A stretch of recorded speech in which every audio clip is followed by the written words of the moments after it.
What's up, everyone? And today I'm bringing you a deck profile on my Magistus deck.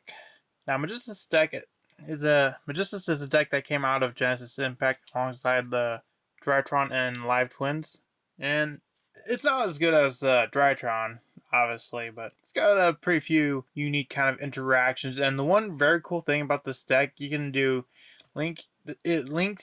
It uses all four extract mechanics, which is links, fusions, XYZ, and synchro summoning. So you can run link plays, you can do synchro. There's very different ways you can build this deck. Now, before we get into the deck profile, I'd just like to remind you to vote for which deck you'd like me to do a deck profile on. You never know, it could end up being the winning deck. And even if it doesn't win, I may still do a deck profile of it. But without further ado, let's get right into the video. First off, I run 3 Relonia, the Magistus of Veer. This is now the one thing with Magistus, it's kind of like the combination of 3 different decks.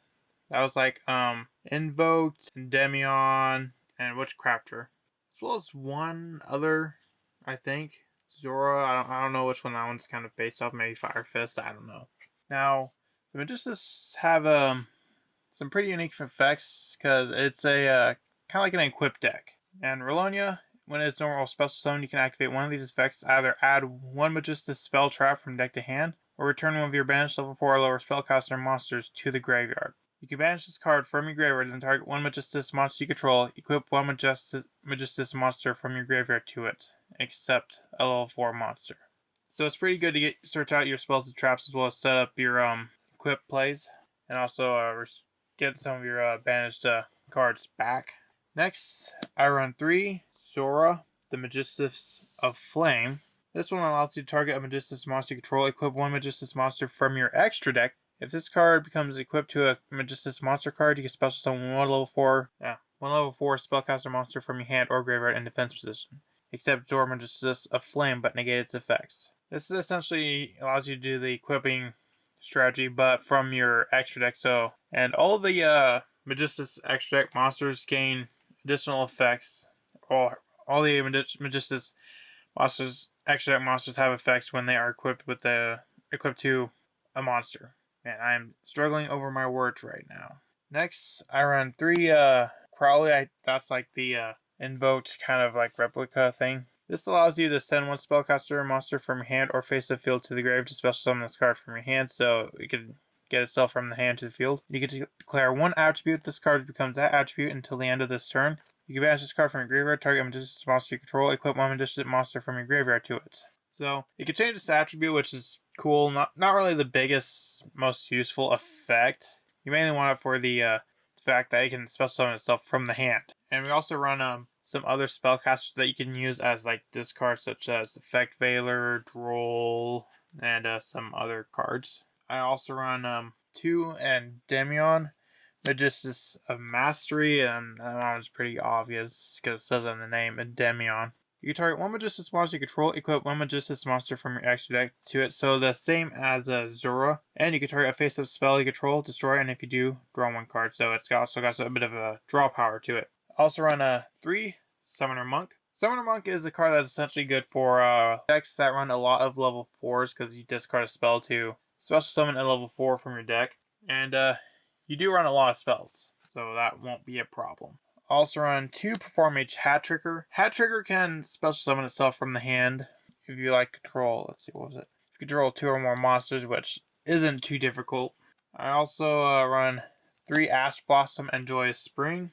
Pretty good hand trap, as well as the 2 Droll and 2 Veiler. I mainly run them because they're hand traps that are spellcasters, so you can use them as discard for like I don't know, was it Endymion or Crowley? I think it was Crowley. Or you can use it for fusion plays.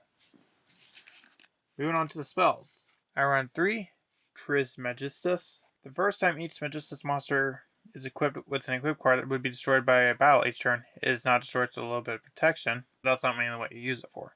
Once per turn, you can use one of the following effects. During your main phase, you can special summon one level 4 spellcaster monster from your hand, so it's kind of like a double summon in a way. Or you can send this face-up card from your spell and trap zone to the graveyard, special summon any number of Magistus monsters with different names from your hand. So if, let's say you have all 4, yeah, that's going to become a very powerful card. Also run the 3 Magistus Invocation. That's essentially for your fusion monster. Also run the 3 Magistus Verita. That's essentially your monster reborn. It targets one level 4 low Magistus monster in your graveyard. Special summon it. And if a Magistus card in your spell and trap zone would be destroyed by opponent's card effect, you can banish this card from your graveyard instead. So much like I think it was Trismegistus, is a little bit of protection as well. I also run the 3 Magistus Theurgy. Target one Magistus monster you control, equip one Magistus monster from your extra deck, field, or graveyard to it, except at level 4. Or if you have at least one of each Magistus Fusion, XYZ, Link, or Synchro monster in your graveyard, you can equip one non-Magistus Fusion, Synchro, XYZ, or Link monster from your extra deck to it instead. Not that that would really do much. At least not with this build. I also run 3 double summon to help get those cards to the field, as well as 1 double for nothing. I run a lot of rank 4. I run a lot of level 4 monsters in this deck. Of course, I'm going to run this.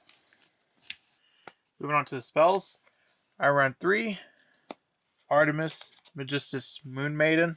Unfortunately, I only have the 1 copy because I was buying all 3 decks, so I kind of had to make a cut somewhere, and Artemis was the most expensive card in the deck, so I only got the 1 copy of it. But Artemis is a Link 1, and it requires 1 level 4 lower spellcaster monster.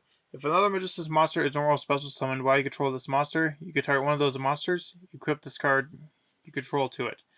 And while this card is equipped to a monster, you can add 1 Magistus monster from your deck to your hand. So it's essentially a searcher in a kind of weird roundabout way. Next, I run the 3 Iwas, the Magistus Spell Spirit. It requires 1 Magistus monster as well as 1 spellcaster monster, so you can use Droll and Effect Favor for it if you want. You can target one other face-up monster on the field, equip this card you control to it, and once per turn, while this card is equipped to an opponent's monster by its effect, that monster cannot activate its effects. Also, take control of it. A monster equipped with this card gains 1000 attack defense. So, this literally negates your opponent's monster's effects, and you take control of it. So, that's pretty good. I also run the 3 Ninaru. A weird name, but okay. This requires 2 level 4 spellcaster monsters. While this card is an equip card, this equip card can make up to 2 attacks on monsters during each battle phase. You can only use each of the following effects once per turn. You can detach 1 material from this card, target 1 level 4 higher spellcaster monster in your graveyard, add to your hand, and when this card is equipped to a monster, you can target 1 Magistus card in your spell and trap zone, add 1 spell and trap your opponent, and 1 spell and trap your opponent controls to destroy them both. So it's some back row removal and some graveyard recursion. Pretty good. Also run 3 Bahram, the Magistus Divinity Dragon. The monster equipped by this card cannot be destroyed by your opponent's spell and trap effects, and you can only use each of the following effects once per turn. If this synchro summon card is destroyed, you can destroy all face-up cards your opponent controls, so it's got a bit of a Raigeki effect. At the start of the damage step, when a monster equipped with this card battles an opponent's monster, you can destroy that opponent's monster. So so all of them are actually pretty good, and going into them is something you can do. Of course, you can also go for like any synchro play, link play, or XYZ play, because this deck can run literally all of it. So you got plenty of options in the extra deck. This is the first time I really wish that we had more extra deck space, because this deck could really use like a lot of extra deck space, because it can play like so many good cards. Fortunately, I had to cut some out. Now for the non-Magistus extra deck monsters, I run 1 Psyframe Lord Omega and Boral Sword Dragon for my level 8 synchros. Those are the 2 best I have. Also run the 1 Abyss Dweller as well as the Utopia Devil package for XYZ plays. If you can pull off a Utopia Double or Nothing, perfect. And lastly, I run the 1 Axis Gotogger. I wish I could have run like Opalus or something like that, but again, didn't have the space, unfortunately. So that was my Magistus deck. What do you think? I think this deck's pretty cool. It's got a pretty unique kind of theme around it. Let me know in the comments, and I'll see you in the next video I make. Bye.